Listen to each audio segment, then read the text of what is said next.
Hey everybody, how's it going? I have had quite a few people between my YouTube, Facebook, Instagram, and in my personal life ask me what I think, how I feel about the proposed Union Pacific and Norfolk Southern merger. I don't know. I can only speak from the experience of the Southern Pacific Union Pacific merger. And that was a really good thing. I was a Southern Pacific guy. Southern Pacific was not going to survive without someone taking over and getting things turned around. Union Pacific was able to do that. And I'll put a link in the description below of my thoughts on the UP-SP merger. I won't get into too much of that. But one of the differences in that merger was that, as I said, Southern Pacific was on the brink of not existing, breaking up and being absorbed by short lines. Union Pacific stopped that, and we never worried about it. I never had to worry about anything again for the rest of my career. My maintenance foreman job was abolished when the United 2020 plan went into, towards the end of it. It went into effect in 2016. But in any case, it was a good thing. In my opinion. I know that a lot of people didn't like it. Trainmen didn't like it because they had those cushy contracts with Southern Pacific. My opinion on that, not only of it being from the perspective of a broke railroad being taken over by a rich railroad, was how it affected my job and my life personally. So that's a lot different than what's going on with Union Pacific and Norfolk Southern, because neither one of those companies are in dire financial straits. I just went online and looked up the stock prices and history for the year for both Union Pacific and Norfolk Southern. Norfolk Southern opened in January of this year, 2025, at $241 a share. Today it closed at $274 a share. That's pretty good. Union Pacific, on the other hand, started out the year at $243 a share and closed today at $219 a share. And that's not bad. I mean, they've been kind of doing this all year. Actually, they've been kind of doing that for the last couple of years. They haven't made a bunch and they haven't lost a bunch. They've just kind of been floating around. Union Pacific knows how to make money. And despite all the talk about PSR, destroying railroads, it has been working. It has obviously been working for Norfolk Southern. And I know that it's been working for Union Pacific. As I tell people quite often, if these things were not working, the railroads would not continue to do them because they're not Southern Pacific. Southern Pacific just kept doing all the wrong things, and it drove them right into the ground. They never made any changes. They never modernized their thinking. Union Pacific isn't like that. And I know virtually nothing about Norfolk Southern. I've had a couple of Norfolk Southern signal guys reach out to me and ask about how Union Pacific, what it's like to work for them, specifically in the signal department. And I gave them positive reviews. Union Pacific was like I've said before, kind of a prick of a company because they didn't put up any BS. But I'm not a BS kind of guy. I went out there, I did my job. I had no great expectations of the railroad other than to pay me for doing what I was out there doing. Norfolk Southern, I really don't know. But if you are a Norfolk Southern signal guy, Union Pacific's okay. Do your job and you won't get messed with. I did my job. Things went sideways a couple of times. Both times that was my fault, though. And the company still didn't go after me. They talked to me and said, hey, knock it off. What's wrong with you? Are you out of your mind? And straight up and fly right. So they're not out to fire people. If you're not doing your job, or if you're doing your job poorly, I know a couple of people who lost their jobs because they thought they could get away with all the stuff they'd been getting away with forever, and that didn't work out for them. So that's my personal feeling toward Union Pacific. If you're an NS guy, I know that when Union Pacific took over Missouri Pacific, they actually integrated some of Missouri Pacific's ideas into Union Pacific. And one of those was that separating in the signal department, separating construction and maintenance at Southern Pacific, it was all under one roof. If my supervisor at Southern Pacific was over the maintainers, the maintenance end, and he was over the gangs. That wasn't like that at Union Pacific, and I liked that. Took me a minute to get used to it, but I liked it.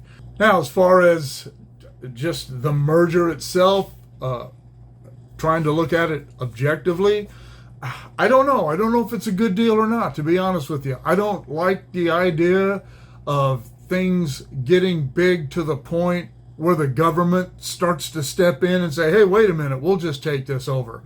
We see what a bang-up job the government did with the railroads during World War II and World War I when they took over the railroads. They almost ruined all the railroads in America. They drove the equipment into the dirt, and they had no idea what they were doing.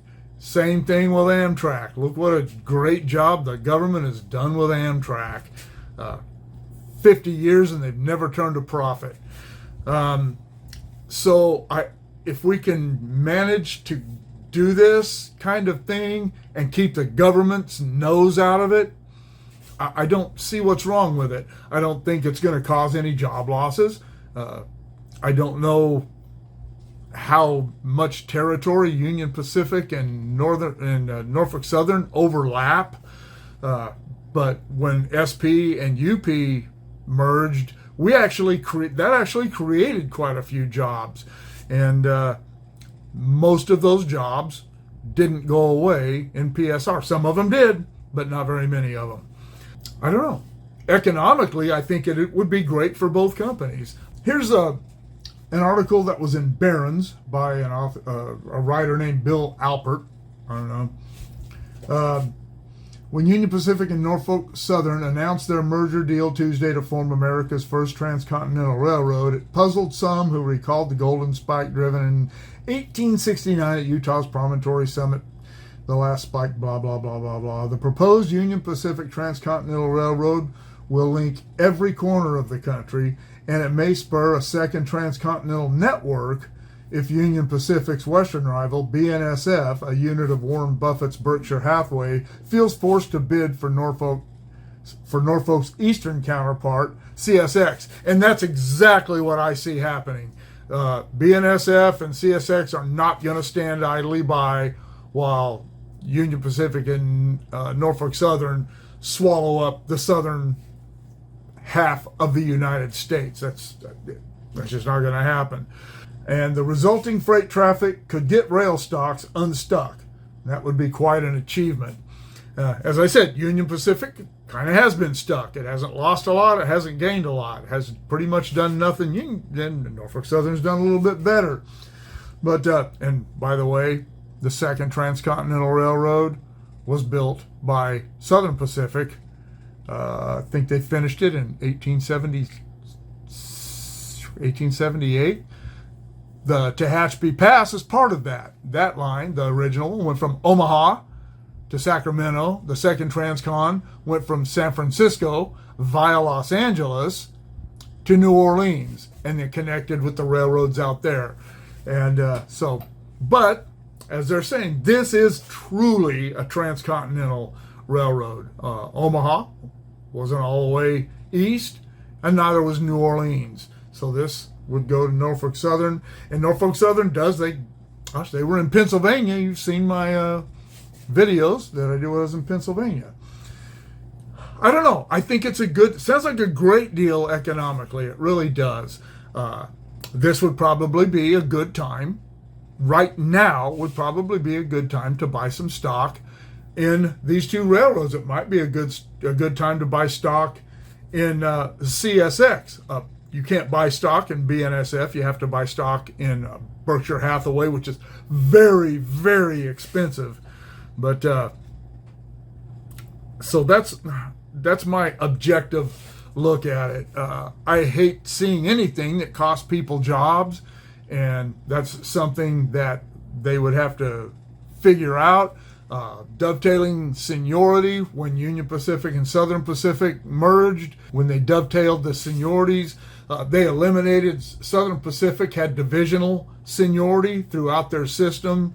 Union Pacific did not. Rather than having, I don't know, Union or Southern Pacific probably had 10 divisions just in California. They created the California division, but they were able to dovetail the seniority, and people weren't affected. There were a few little minor things, people getting pissy about seniority dates being wrong or whatever, but it all got straightened out. And I assume that would probably work the same way here.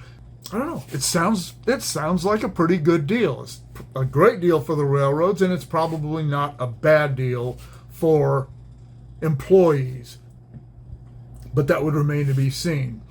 This all, they can talk all they want and do whatever they want with stocks, whatever. Generally, the rumor of mergers drive stock prices up.